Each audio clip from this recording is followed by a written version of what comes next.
صحابہ رضوان اللہ علیہ مجمعین کے شان میں گستاخی کرنے کی کتنی تباہی ہوتی ہے. اللہ تعالیٰ عقل سلیم، قلب سلیم، فہم سلیم عطا فرمائے. شیخ رب العجم عارف باللہ حضرت مولانا شاہ حکیم محمد اختر صاحب رحمۃ اللہ علیہ فرماتے ہیں کہ مجالس علم و حکمت صفحہ 70 پر، میں تو کہتا ہوں کہ جتنے مرید ہیں مجھے سب چھوڑ دیں تو مجھے کوئی پرواہ نہیں، بس میرا اللہ مجھ سے راضی رہے. جسے 100 دفعہ غرض پڑی ہو وہ آئے اور اپنی اصلاح کرائیں. ہم تم سے پیسے نہیں چاہتے جو ہم تمہاری خوشامد کریں. نفع تمہارا ہے، میرا نہیں ہے. ہاں میرا بالواسطہ نفع ہے کہ کوئی بندہ اگر اللہ والا بن گیا تو قیامت تک کے لیے صدقہ جاریہ بن جائے گا. اس لیے حریص ہوں، لیکن الحمدللہ کوئی غرض نہیں. جو شیخ کیوں بار بار کہتے ہیں آؤ آؤ، کیوں کہتے ہیں خط لکھو خط لکھو؟ بس یہ راستہ بہت لذیذ بھی ہے اور بہت نازک بھی. اللہ والوں کو غیرت ہوتی ہے، اگر انہیں ظاہر ہو جائے یا منکشف ہو جائے کہ کسی مرید کے دل میں یا طالب کے دل میں اب عظمت نہیں رہی تو پہلے ہی اس کو اپنے سے دور کر دیتے ہیں. یا اگر ان سے استغنا برتتا ہے شیخ سے تو وہ اس سے پہلے ہی مستغنی ہو جاتے ہیں. تمہاری خواہش تو وہ کرے جس کے دل میں دنیا ہو، اور جس کے دل میں صرف اللہ ہوگا وہ بھلا کسی اور کی طرف کیوں توجہ کرے گا؟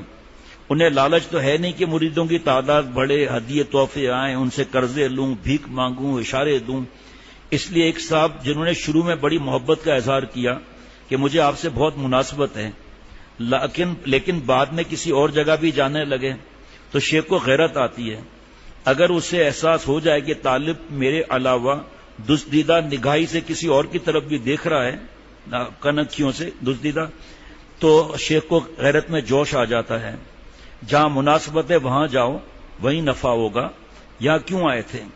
لہذا میں نے ان سے تنہائی میں کہہ دیا کہ اب آپ میرے درس میں شرکت نہ کیا کریں. کوئی دنیا دار ہوتا تو کہتا چلو آتے ہیں، آنے دو، نہ آنے سے تو بہتر ہے. لیکن اختر امت کے ایک فرد کو بھی ضائع کرنا بہت عظیم جرم سمجھتا ہے. کبھی کبھی ہم یہ نہیں سوچتے کہ کبھی کبھی نذرانہ مل ہی جایا کرے گا اس لیے تعداد بڑھاؤ. لیکن جو یہ چاہے گا کہ طالب اللہ والا بن جائے اور رنگ راسخ ہو جائے تو طریق کے خلاف کوئی بات نہیں بتا سکتا. شریعت اور سنت سے ہٹ کر کوئی بات نہیں بتائے گا. جو بزرگوں کا قاعدہ ہے کہ ایک در کو پکڑو اور مضبوط سے پکڑو، اس کے خلاف وہی کرے گا جس کے دل میں صرف اللہ نہیں بلکہ دنیا بھی گھس گئی ہے. الحمدللہ میں جس سے تعلق رکھتا ہوں، شیخ العرب ورجم عارف باللہ حضرت والا فرما رہے ہیں، الحمدللہ حضرت والا کا غلام ہوں. جس سے تعلق رکھتا ہوں صرف اللہ کے لیے رکھتا ہوں اور اللہ ہی کے لیے تعلق توڑتا ہوں. جہاں ایسا کرنا فرض ہوتا ہے، جیسے کل ایک شخص کے 8 سال کے تعلقات ختم ہو گئے، میں اسے گزشتہ 2 سال سے سمجھا رہا تھا کہ امید کرتا تھا کہ اصلاح ہو جائے گی. وہ علماء کو برا کہا کرتے تھے. کل بھی انہوں نے یہی کہا کہ حضرت کے سامنے ہی کہہ دیا کہ علماء فلاں شخصیت کے پیچھے کیوں پڑ گئے، وہی جس کے لیے ابھی حضرت فرما رہے تھے، جس نے انبیاء علیہ الصلوۃ والسلام کے شان میں گستاخی کی. صحابہ رضوان اللہ علیہ مجمعین کے شان میں اب تک گستاخیاں ہو رہی ہیں، حالانکہ اس کی بہت بڑی سیاسی جماعت بھی ہے جس سے وہ شخص دین کی خدمت بھی کر رہا ہے. پیارے شیخ نے فرمایا تھا کہ جو ملک کو اسلامی نظام پر لانے والے، اگر یہ اپنی کتابیں اور تفاسیر اس کو اگر دریا میں سمندر میں ڈال دیں سب کو اور توبہ کر لیں، اختر سب سے پہلے ان کا ساتھ دے گا. حالانکہ اس کی بہت بڑی سیاسی جماعت بھی ہے جس سے وہ شخص دین کی خدمت بھی کر رہا ہے. اس پر تنقید کرنے سے بیکار اختلاف پیدا ہوتا ہے. آپس میں نفاق نہ ہونا چاہیے. حضرت کو نصیحت کر رہا ہے شیخ کو. میں نے ان سے کہا کہ اگر کراچی میں کوئی ڈاکٹر پاگل ہو جائے، یعنی دماغی توازن صحیح نہ رہے اور مطب کھولے ہوئے ہو، اور کراچی کے دوسرے ڈاکٹر متفقہ طور پر ایک پریس نوٹ میں اعلان کریں کہ فلاں ڈاکٹر سے ہوشیار رہیں، تو اس معاملے میں آپ ڈاکٹروں پر اعتراض کیوں نہیں کرتے کہ ڈاکٹروں کی جماعت یہ کیا کر رہی ہے؟ وارے میرے شیخ، وارے میرے شیخ، وارے میرے شیخ. اس سے آپس میں پھوٹ پڑ جائے گی. بلکہ وہاں تعریف کرتے ہیں کہ ڈاکٹروں نے احساس ذمہ داری کا بڑا ثبوت دیا اور ہمیں آگاہ کر دیا، جس کی وجہ سے ہم ضرر سے محفوظ ہو گئے. اس کی وجہ یہ ہے کہ ہمارے دل میں بدن کی اہمیت ہے. ہم اپنے جسم کو ضرر سے بچانا چاہتے ہیں، اس لیے ڈاکٹروں کی بات کا اعتبار کرتے ہیں اور روح کی ہمارے دل و دماغ میں کوئی اہمیت نہیں، ایمان کی کوئی اہمیت نہیں، اس کے نفع اور ضرر کا ہمیں کوئی خیال نہیں.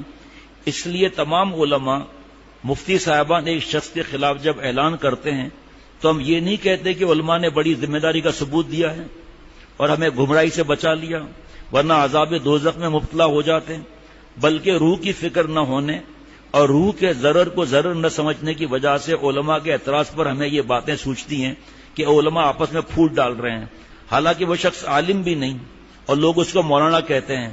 میاں آپ ایک غیر عالم کو عالم کا درجہ دے رہے ہیں بلکہ اسے علماء سے زیادہ سمجھ رہے ہیں کیونکہ وہ علماء کی بات ہی نہیں مانتا. ارے آپ کو میں کیا تاریخ نہیں بتا سکتا، جب وہ سب مل کر آئے کہ آپ ان چیزوں سے توبہ کر لے گا، میں علماء کو مانتا ہی نہیں ہوں.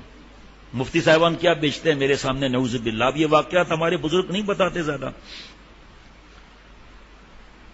حالانکہ وہ شخص عالم بھی نہیں اور لوگ اس کو مولانا کہتے ہیں. میاں آپ ایک غیر عالم کو عالم کا درجہ دے رہے ہو بلکہ اسے علماء سے زیادہ سمجھ رہے ہیں. کسی نقلی ڈاکٹر کو ڈاکٹر کیوں نہیں سمجھتے؟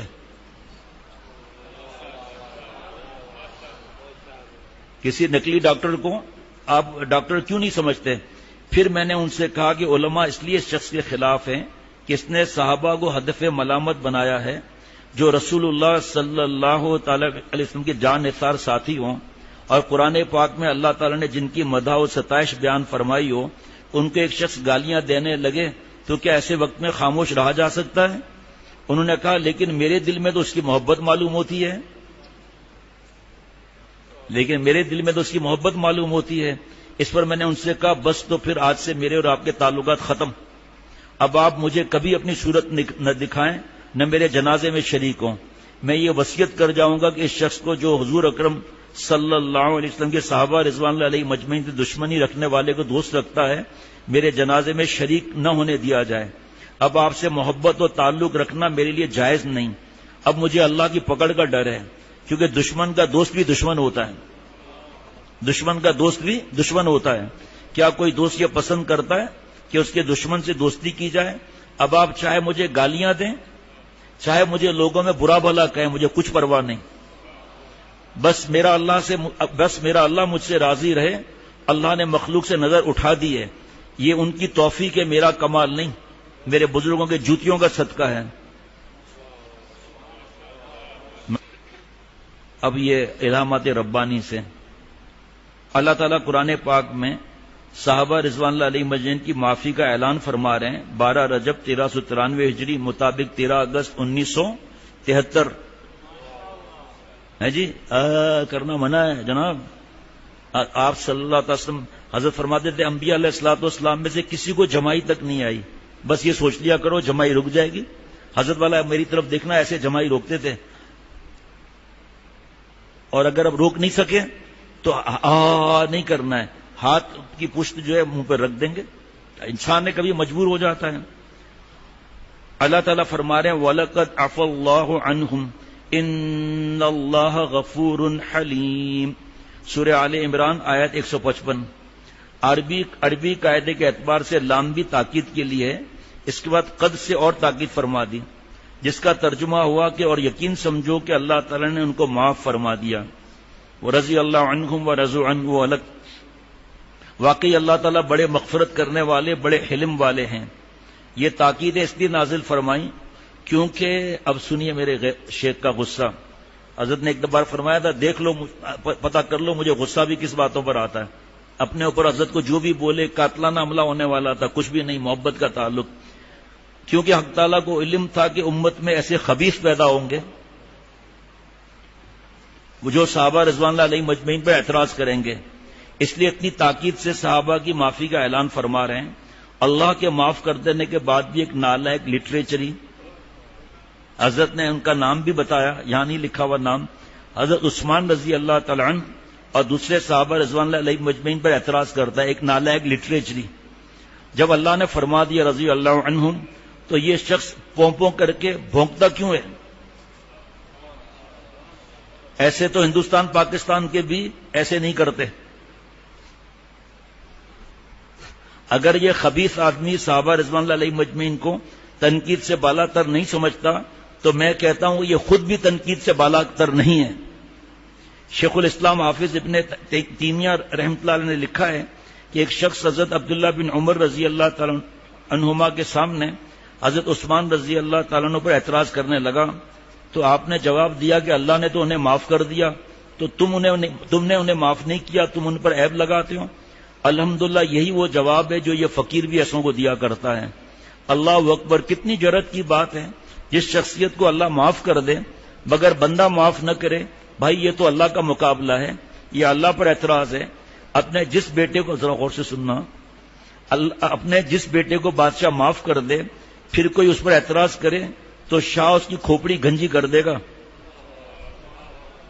لگتا ہے اس شخص کی کھوپڑی بھی گنجی کی جائے گی۔ میں اس کے لیے پہلے ہدایت کی دعا کرتا ہوں کہ اے اللہ، اگر آپ کے علم میں اس کی ہدایت مقدر ہو تو اس کو ہدایت دیجئے، اور اگر ہدایت مقدر میں نہ ہو تو اس کو ایسی عبرتناک موت دیجئے کہ ساری دنیا اس کی بری موت کو دیکھے۔ سبحان اللہ، دعا کریں۔ ایسے علامات ربانی میں تو انبیاء علیہ الصلوۃ والسلام کی محبت کے بارے میں، عقیدے کے بارے میں، صحابہ رضوان اللہ علیہ مجمعین کے بارے میں، پھر آپ صلی اللہ علیہ وسلم کے بارے میں عجیب عجیب نصیحتیں لکھی ہوئی ہیں۔ علامات ربانی 600 سے زیادہ صفحات ہیں۔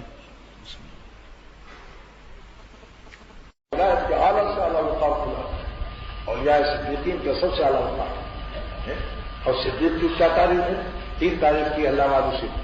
نمبر 1، الصدیق هو الذی لا يخالف قوله حاله، جس کا قول اور حال ایک ہے، جو منہ سے کہتا ہے وہی دل میں بھی۔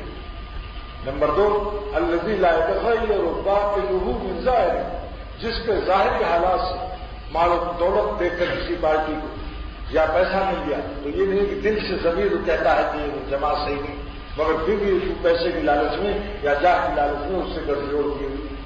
صدیق نہیں ہو سکتا ایسا۔ صدیق کی تعریف یہی ہے، الذی لا يتغیر باطنه من ظاہرہ، جس کا باطنی ایمان اتنا قوی ہو کہ ظاہری ماحول سے متاثر نہ ہو۔ سبحان اللہ، کیا علامہ علوسی رحمۃ اللہ علیہ نے تعریف کی، زور مانی کے۔ اسی لیے جن کو اللہ نے ایمان صدیقیت کا عطا فرمایا، سارا عالم ان کو دے دے، کتنا ہی پیسہ دے دے، لیکن اگر ان کا ضمیر ساتھ نہیں دیتا، سمجھتے ہیں کہ یہ شخص منحوس شخص ہے جس نے اللہ کے اولیاء اور صحابہ پر قلم اٹھایا۔ میرے شیخ فرماتے تھے شاہ عبدالغنی صاحب رحمۃ اللہ علیہ، جو لوگ اس کی ڈم پکڑے ہوئے ہیں اس لیڈر کی، قیامت کے دن اللہ تعالیٰ کے رسول صلی اللہ علیہ وسلم پوچھیں گے غریبان پکڑ کر کہ جنہوں نے میرے اصحاب پر ایسی ایسی کتابیں لکھی اور تم ان سے چائے نوشی، انڈے چائے حلوے اڑاتے تھے، ان سے دوستی رکھتے تھے، اگر تمہارے ماں باپ کو یہ گالی پر کوئی کتاب لکھ دیتا تو تم کیا عمل کرتے؟ سوچو اس کو، کیا ماں باپ سے بڑھ کر صحابہ کی محبت نہیں ہونی چاہیے ہمارے قلوب میں، جن کے جو 70 شہید دیکھتے ہوئے ہیں؟ آج اسلام ہم کو ان کی شہادت کے خون کے صدقے میں اسلام ملا۔ ایک دن میں بتائیے 70 شہید ایک ہی دن، اور اس وقت میں جب سرور عالم صلی اللہ علیہ وسلم نے نماز جنازہ 70 شہیدوں کی پڑھائی، اس وقت ان کے تو کام بن گئے، ان کے تو کام بن گئے۔ میں ایسے وقت ایک شعر پڑھتا ہوں، ان کے کوچے سے لے چل جنازہ میرا، جان دی میں نے جن کی خوشی کے لیے، اور بے خودی چاہیے بندگی کی۔ اہل ایمان اور اہل یقین کی صحبت سے ایمان یقین عطا ہوتا ہے، ورنہ سمجھ لو فروخت ہو جاتا ہے انسان۔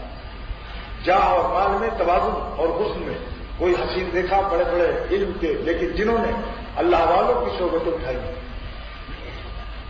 ایک اللہ والے کی صحبت یافتہ سے ابلیس انسان کی شکل میں مناظرہ کرنے لگا، اور پہلے اس سے پہلے ایک مولوی صاحب سے مناظرہ کیا جو منطق کے امام تھے، اور کہا یہ بتاؤ اللہ ایک ہے یا دو؟ ان کا اللہ تو ایک ہے۔ اچھا میں 2 ثابت کر دوں؟ کہا میں 2 کو رد کر دوں گا، دوسرا میں آپ کی دلیل کو رد کر دوں گا۔ اتنے میں ایک کسان آ گیا، وہ جو اللہ والوں کی صحبت یافتہ تھا، جس کا یقین و ایمان اس کے دل میں اتر گیا تھا۔ اس سے ابلیس نے کہا او ہے کسان اللہ ایک ہے یا دو؟ اس نے اللہ تو ایک ہے، کہا اگر میں 2 ثابت کر دوں تو کس لوہا وہ حل میں گھس جا رہا تھا نا، تو اس میں جو لوہا لگا تھا وہ اس کے پیٹ میں گھسیڑنے لگا۔ تو کہا یہ کون سی دلیل ہے؟ اس نے کہا یہ 5ویں دلیل ہے، وَأَنزَلْنَا الْحَدِيدَ فِيهِ بَأْسٌ شَدِيدٌ، یہ لوہا نازل کیا اللہ نے ایسے۔ شیطان نے ابلیس انسان کی شکل کا، اس نے کہا بجائے جواب میں تو کہہ رہا ہوں بھائی نہیں اللہ ایک ہے یا دو؟ اس نے اللہ ایک ہے، یا 2 اگر ثابت کر دوں تو اس پر تم کو دلیل پیش کرنی چاہیے، لیکن اس نے اپنا حل دینے والا لوہا جو ہے اس کے پیٹ میں گھسنے لگا۔ بولنا یہ کون سی دلیل ہے؟ یہ 5ویں دلیل ہے۔ قرآن پاک حدیث پاک حیاس اجماع امت کے علاوہ ایک دعا اس کا علاج ہی مولانا گنگوہی رحمۃ اللہ علیہ کا ایک مرید تھا کانپور کی کسی دیہات میں. اس زمانے میں لوگ کافر بنائے جا رہے تھے. دہلی سے ایک جماعت آئی آرمیوں کی اور سب کو کئی بیچارے ان پڑھوں کو پیسہ ویسا دے کے بنا لیا ہندو. لیکن وہ شخص جو مولانا گنگوہی کا صحبت یافتہ تھا جب یہ لوگ اس کے پاس گئے تو کہا بھائی سنو ہندو بن جاؤ بہت فائدے ہیں. تو اس نے کہا کہ دیکھو تم جانتے ہو میں مولانا گنگوہی رحمۃ اللہ علیہ کا خادم اور غلام ہوں اور ان سے بیعت ہوں. پھر اس نے جوتا نکالا کون سا دیہات والا اور لال لوہے کی نال بھی لگی تھی اور چمڑا سرسوں کے تیل میں دیہات والے کو ہوئے رہتے ہیں جوتے کو تاکہ پھٹ نہ جائے غریبی کی وجہ سے مگر اس کی نال غضب کی ہوتی ہے. تو اس نے کہا کھوپڑی پر وہ لگاؤں گا وہ اتنے جوتے لگاؤں گا کہ سارے گلبال ہو جائے گی کھوپڑی. حضرت ہمارے فرماتے تھے کہ ایمان کا تقاضا ہے یعنی ایک شخص جس کے نام سے وہاں اعظم گڑھ میں سڑک ہے محمد روڈ بہت بڑے زمیندار. اب ظاہر بات ہے معمولی آدمی کے نام سے تو سڑک نہیں بنتی. انہوں نے دعوت میرے شیخ شاہ الغنی صاحب رحمۃ اللہ علیہ بس دعوت کے درمیان میں امام بخاری رحمۃ اللہ علیہ کے شان گستاخی کر بازو کے خبیث اعتراض کا مرض کی امام بخاری بھی نہیں موضوع روایت بس حضرت نے ان کے حضرت کے پاس ایک لاٹھی رہتی تھی اس کا نام عبد الجبار رکھا تھا اور وہ سرسوں کے تیل میں ڈبوئی ہوئی تھی اور 10 سال حضرت نے لاٹھی اور تلوار سیکھی 10 سال. اور حضرت کی امت نے لکھا ہے کہ مولانا عبد الغنی اپنے فن کے لحاظ سے 500 آدمیوں کے لیے تناکہ تھا. چانچہ جب 10,000 کا مجمع ہندوؤں کا تھا اور رام لیلا میں وہ راون جلایا جاتا ہے اس میں مدینہ اخبار کا ایک پورا رکوع تھا. آپ پھول کا قصہ ہے اعظم گڑھ کا میرے شہر میں پورا رکوع قرآن پاک اور حضرت کو خبر دی گئی کہ آج قرآن پاک جلایا جا رہا ہے ایک رکوع پورا بس حضرت لاٹھی لے کر آئے. صرف ایک شاگرد تھا کہ نہیں دیکھا کہ 10,000 کے مجمع میں ذرا دعا میں اور مجمع جمع کریں اکیلے پہنچ گئے لاٹھی لے کر. اور وہ ایک مولوی شمس اللہ صاحب وہ حضرت کے شاگرد تھے وہ موجود تھے پہلے سے صاف ہو رہی پر اس کے بعد حضرت نے سینہ تانا گردن کی رکھ کھلائی آنکھیں لال کی اور سن لو اگر یہ قرآن پاک کا رکوع جلایا گیا تو یاد رکھو عبد الغنی تمہارے ہزاروں کو مار کر تب مرے گا. میرے فنس کے تم جانتے نہیں ہو میرا فن کیسا ہے معمولی بات نہیں ہے. 10,000 کے مجمع میں اس طرح سے حضرت فرماتے تھے یہاں تہذیب کے الفاظ استعمال کرنا اللہ کو پسند نہیں. 1 لاکھ روپیہ چندہ دیا گیا اعظم گڑھ کی شبلی منزل کو. کس نے دیا؟ اس وقت کے وزیر اعظم نہرو کے وقت کرا جاتا ہے. بس شاہ الغنی صاحب سے ان کا تعلق ہوا کہ امت کے مزاج صحبت بھی تھے 24,000 روپئے اندازہ کرتے تھے. ہم کو حضرت لے جاتے تھے شبلی منزل ہم کہتے تھے. ایک دن انہوں نے کہا مولانا پنڈت جی نے یہ فرمایا بس یہ لفظ سن کے ہی حضرت کی تو آگ لگی. میں پنڈت جی نے فرمایا کوئی ولی اللہ نے فرمایا غلط تو اولیاء اللہ کے لیے استعمال کرتے یہ کیوں نہیں کہتے ہو نہرو نے کہا بس حضرت نہ مولانا چاہیے وضو کیجیے 2 رکعت توبہ پڑھیے. آپ نے عرش الہی ہلا دیا عرش الہی ہلا دیا آپ نے کافر کی تعریف کرتے لو سلم کافر تبجیلا جس نے کسی کافر کو اکرام کے ساتھ سلام کیا لا شک فی کفر اس کی کفر میں کوئی شک نہیں ہے علامہ شامل ہے. اسی لیے ہمارے شیخ فرماتے ہیں جب ڈاکیا ہندو آتا تھا وہ کہتا تھا آبا گرم شاہ تو حضرت فرماتے تھے داب یعنی پیر کی طرف اشارہ کرتے تھے پیر کی نیت کرتے تھے. حضرت نے مجھ سے سنا میں پیر کی نیت کرتا ہوں داب یعنی میرا پاؤں داب تاکہ قلب میں اکرام نہ آئے. مدارات کر سکتے ہیں ظاہر اخلاق لیکن قلب میں ان کی اکرام یا ان کے اللہ کیا ایمان ہے. ایک پنڈت آتا تھا کہتا تھا مولوی صاحب اندر کی حضرت ہمارے خدا کو یعنی اسی کے ساتھ میں کہیں حضرت نے نہیں کیا بندگی میرے لیے جہاں وہاں مولوی صاحب بندگی حضرت صاحب خدا کو ڈانٹ کر نہیں کہتے. میں نے تو دیکھا 16 سال میں رہا یعنی حضرت نے لکھا کہ محمد تھانوی رحمۃ اللہ علیہ کو کہ حضرت میں دنیا کی زمین پر جب چلتا ہوں تو مجھے محسوس ہوتا ہے کہ میں آخرت کی زمین پر چل رہا ہوں. جب خط پڑھا گیا خانقاہ تعالیٰ بھون میں تو حضرت نے فرمایا یہ شخص اپنے زمانے کا اور یا صدیقین میں سے.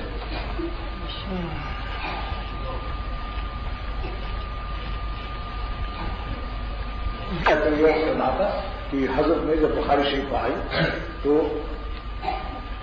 حضرت ابو بکر صدیق کا ایک واقعہ آیا کہ کسی مشرکین نے مکہ میں تانا دیا کہ تم لوگ جب جہاد کا وقت آئے گا تو تم لوگ یہی کہو گے، اے ابو بکر تم بھی یہی کہو گے کہ جائیے آپ لڑیے، وہ اتنا ہاؤنا ہم لوگ یہی بیٹھے ہیں قائدون میں سے نہیں۔ تو اتنا غصہ آیا ہے صدیق کو جو جان کی بازی لگا۔ یہ ضرور قولین صدیق کی تیسری تاریخ تو باقی ہے۔ نمبر 1 الذی لا يخالف قالہ حالہ، نمبر 2 الذی لا يتغیر باطنہ بظاہرہ، تیسری تاریخ یہ ہے الذی یبذل الکونین فی رضا محبوبہ، جو اپنے اللہ کو دونوں جہاں خدا کرے۔ ایسے شخص کو ایسا انعام، لہذا فرمایا انصر بذر اللہ، انصر بذر اللہ، یعنی تیری دیوتی جو ہے دیوتا ہوتا ہے اس کو۔ آخر مولانا یوسف بنوری انور شاہ کشمیری کے شاگرد تھے، علامہ انور شاہ کشمیری رحمۃ اللہ علیہ کے شاگرد رشید تھے، محدث عظیم تھے، صاحب تقویٰ تھے، حکیم امت کے مزاج صحبت تھے۔ جب میں نے کتاب لکھی میں نے حضرت سے عرض کیا کہ آپ اس سلسلے میں کیا نام رکھوں، تو میں کہ مولانا لکھنا اس کو جائز نہیں، بس صاحب لکھ دو، ایک بین الاقوامی آداب صحافیت کے طور پر لکھ دو، خبردار دو لکھا۔ اور فرمایا جس کی کتابیں اس تقریر میں لکھا ہے، اس کی کتابیں نئی نسل کے لیے نئے کی گمراہ کریں گی بغیر زندقہ اور الحاد میں۔ اور سے سنتے رہنا بھی کیا مضمون آ رہا ہے۔ اس کی کتابوں کے پڑھنے کے بعد صحابہ کی عظمت بالکل دل میں نہیں رہ جاتی۔ اس منحوس آدمی کا ذکر ہے جس نے انبیاء علیہ الصلوۃ والسلام کی شان میں گستاخیاں کی، تفسیر میں لکھا صحابہ رضوان اللہ علیہ مجمعین کی شان میں گستاخیاں ابھی بھی کر رہے ہیں۔ اب دیکھیے حضرت والا کیا فرما رہے ہیں۔ صحابہ کیا پیغمبروں کی عظمت نہیں رہ جاتی۔ ایک ظالم آیا اسی لیڈر کا پجاری اور مجھ سے کہا میاں آپ صحابہ کی عظمتیں بیان کرتے ہو، ارے حضرت آدم علیہ السلام سے بھی تو خطا ہوئی، ایسا آدم رکھو کیا کہاں تک بچاؤ گے تم؟ میں نے کہا کہ مردود اگر آئندہ میری مجلس میں آیا تو تمہارے جوتوں کے دماغ صحیح کر دوں گا، ان میں جواب سنتا جا تاکہ یہ نہ معلوم ہو کسی جائز سے کالا پڑا۔ ایسا آدم رکھو، آدم نے اپنے رب کا عصیان کیا، لیکن اللہ تعالیٰ نے اس عصیان کی تعبیر قرآن پاک میں دوسری جگہ فرمائی۔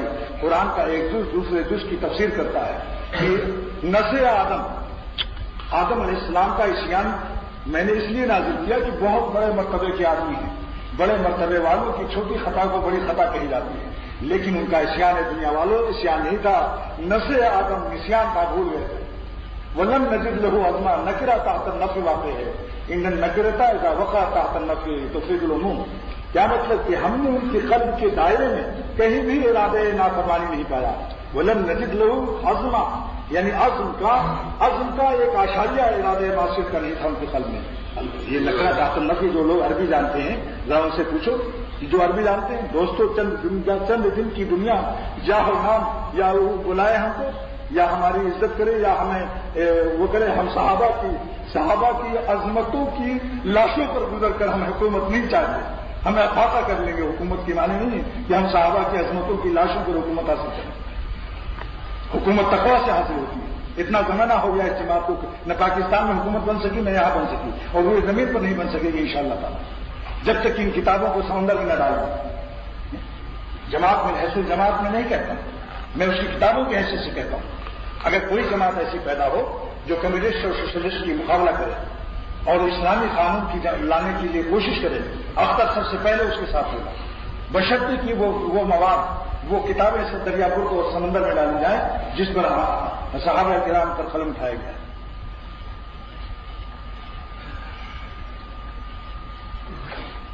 اس لیے میں صاف لیتا ہوں کہ میں جو لوگ اس کو مولانا یا اس کا اکرام یا اپنی تصنیف میں اس کی تعریف لکھتے ہیں، میں نہیں ان کے یہاں ناشتہ کر سکتا، میں ان کے گھر نہیں جا سکتا ہوں، میں ان کے اداروں میں بھی نہیں جاؤں گا، اللہ مجھ کو کوئی کچھ بھی کرے۔ میں اللہ کو دیکھتا ہوں کہ اللہ تعالیٰ ناراض ہو رہا ہے۔ میں نے اس شیخ کی غلامی کی جس نے 12 مرتبہ سرور عالم صلی اللہ علیہ وسلم کی زیارت کی۔ حضرت شاہ عبدالغنی صاحب رحمۃ اللہ نے فرمایا کہ میں نے خواب میں اس طرح حضور صلی اللہ علیہ وسلم کو دیکھا کہ آپ کی آنکھوں کے لال لال ڈورے بھی مجھے نظر آ رہے ہیں، اور میں نے پوچھا ہے یا رسول اللہ صلی اللہ علیہ وسلم کیا عبدالغنی نے آپ کو خوب دیکھ لیا؟ آپ نے فرمایا ہاں عبدالغنی تو نے ہمیں خوب دیکھ لیا۔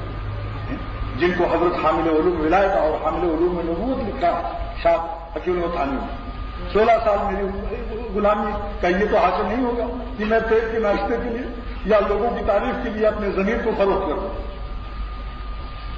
میں برسر اعلان کہتا ہوں کہ اس شخص کو معلم کہنا جائز نہیں، کیونکہ صحابہ پر تنقید کرنے والوں نے خود میں قرآن نازل ہوا کہ جو لوگ صحابہ کو برا کہتے ہیں الا انہم هم الصفا، اصلی بیوقوف یہ ہے اپنی اصلی بیوقوف یہی ہے جو میرے صحابہ کو گویا کہتے ہیں. دیکھو قرآن کیا کہتا ہے, ولکن لا یعلمون, لیکن یہ بے علم لوگ ہیں, لا علم ہیں, اپنی صفاحت کا بھی علم ان کو نہیں ہے.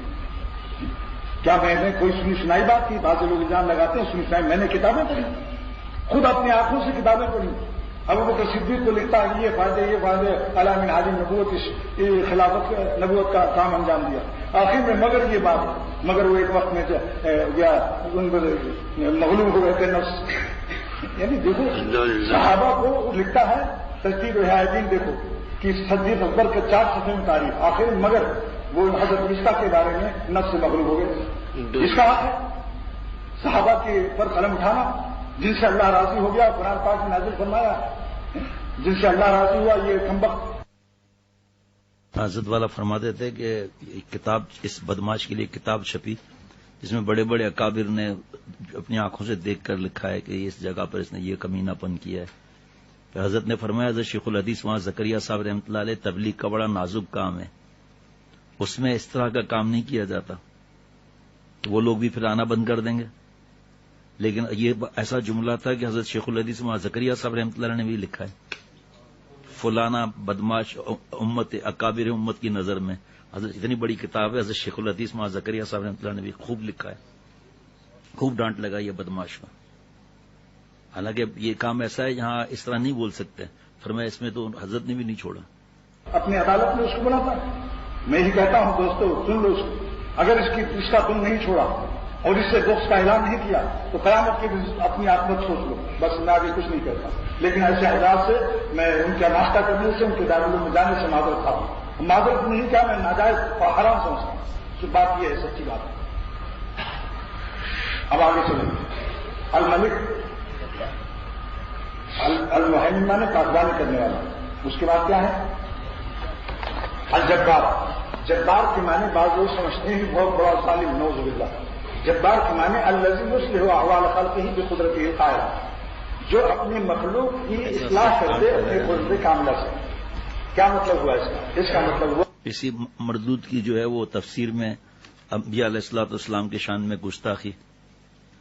تو حضرت والا ایک گھر میں تشریف لے گئے, دعوت تھی, اس بدبخت کی تفسیر رکھی تھی, تفسیر قرآن پاک کی جس میں اس نے بدماشیاں کی ہیں. حضرت نے فرمایا کہ میں ایسے گھر میں نہیں بیٹھ سکتا جس میں ظالم کی تفسیر رکھی ہوئی ہو.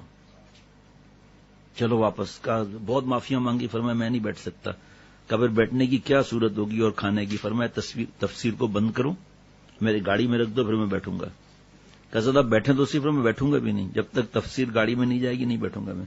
پھر وہ تفسیر گاڑی میں رکھی, پھر حضرت تشریف لے گیا. ایک دفعہ اسی طرح کسی نے اس کی تعریف کی کتاب کی, تو حضرت نے فرمایا اس بدماش نے ایسی باتیں کی ہیں کہ اس سے کیا فرق پڑتا ہے. او ہو, حضرت نے ایسی ڈانٹ لگائی. کتاب میں چھپا ہوا ہے کہ آئندہ اپنی شکل نہیں دکھانا مجھے, میرا تم سے کوئی تعلق نہیں ہے, میرے جنازے کو کندھا بھی تم نہیں دینا, میں تمہاری صورت بھی نہیں دیکھنا پسند کرتا. تو میں ابھی فرمایا جوتے مار کے سر کو گنجا کر دوں گا اب اگر آئندہ میرے سامنے باتیں کی, کھوپڑی گنجی کر دوں گا. اور ہر تھوڑی دیر کے بعد لکھے گا میرے خیال میں اس طرح ہے. یہ تیرا خیال کیا چلتا ہے چرسی؟ میرا خیال ہے. ایک دفعہ برطانیہ میں کسی نے حضرت کو عرض کیا تھا, عرض کیا بکواس کی تھی کہ میرے خیال میں یہ اس طرح ہے. برطانیہ حضرت ڈانٹ دیا. فرمایا بے بوچڑ کسائی, تو کیا عالم مفتی ہے, تیری ساتھ پوچھنے کے عالم ہے, ہمت کیسے بھی تجھے یہ بولنے کی میرا خیال, شریعت میں خیال چلتا ہے. ایسا ہمارے حضرت والا میں نہیں تھا وہاں. حضرت کو غصہ نہیں آتا تھا کہ اس ظالم پر جو ایسے قسم کا اور بھی کوئی ہوتا تھا. کہ اپنی مخلوق کی انتہائی بربادی کو اپنے ارادے تعمیر کے نقطۂ آغاز سے درست کرتے. مطلب شخص شرابی زانی بدکار بالکل, لیکن اللہ تعالیٰ اگر ارادہ کر لے کہ مجھے اسے ولی بنانا ہے تو اللہ تعالیٰ کی ارادے تعمیر کا نقطۂ آغاز اس کی انتہائی تقریب کی اصلاح کے لیے کام ہے. آگے چلیے. ہاں المتکبر, چونکہ اہل علم جانتے ہیں کہ بعض تفاعل میں تکلف ہوتا ہے. یہاں تکلف کا عقیدہ رکھنا حرام کفر ہے, کیونکہ اللہ تعالیٰ وہ تکلف دیا بڑا ہے نہیں. یہاں نسبت الماخذ ہے, یعنی نسبت بڑائی ہے کہ اللہ تعالیٰ عظمت والے ہیں. متکبر مانے عظمت والا. آگے اللہ خالق. خالق مانے کسی معدوم کو موجود کرنے والا, کسی معدوم کو جو چیز نہ ہو اور وہ اس کو موجود کرنے. خالق الباری معنی کیا ہے؟ بڑے بڑے باری سے پوچھا میں نے، مفتی عبد الباری ہے ایک دوست، میں نے کہا تم عبد الباری کے معنی بتائیے، نہیں بتا سکتے. جی الحمدللہ. ہاں ماشاء اللہ، لائیو سن رہے ہیں ماشاء اللہ. ہاں جی. اور ایک کچھ علماء بھی ایک طرف نہیں ہیں، سارے علماء، سارے دنیا کے علماء، سارے دنیا کے فتوے اس کے بارے میں. صرف گمراہ نہیں تھا، ایک حضرت والا پیارے شیخ کے پاس ایک صاحب آئے، ان کے ایک چمچے کے لیے کہا کہ حضرت لوگ اس کو گمراہ کہتے ہیں، اور یہ تو کہا حضرت یہ تو اصل اس لیے میں کر رہا تھا، اس وقت ساتھی اشارہ کر رہے تھے مائک کھول دوں، کیونکہ ناراضگی میں بھی ٹیپ کرتے ہیں، آواز جاتی ہے، لیکن دنیا میں سنا جا رہا تھا، تو اس وجہ سے وہ کون سے عقیدے کے لوگ ہیں، کیا ہے، اس وجہ سے میں نے مائک بند کیا اس وقت. تو میں تو دماغ ہی میرا خراب ہو گیا. بہرحال تو حضرت والا سے یہ شخص جو ہے جو گمراہ، اس کا چمچا ناراضگی میں دوسرا طریقہ کر لیا اس نے. تو حضرت والا سے کسی نے کہا، حضرت کے خلیفہ کا، حضرت والا یہ آدمی تو اتنا دین کا کام کر رہا ہے، پھر لوگ اس کو گمراہ کیوں کہتے ہیں؟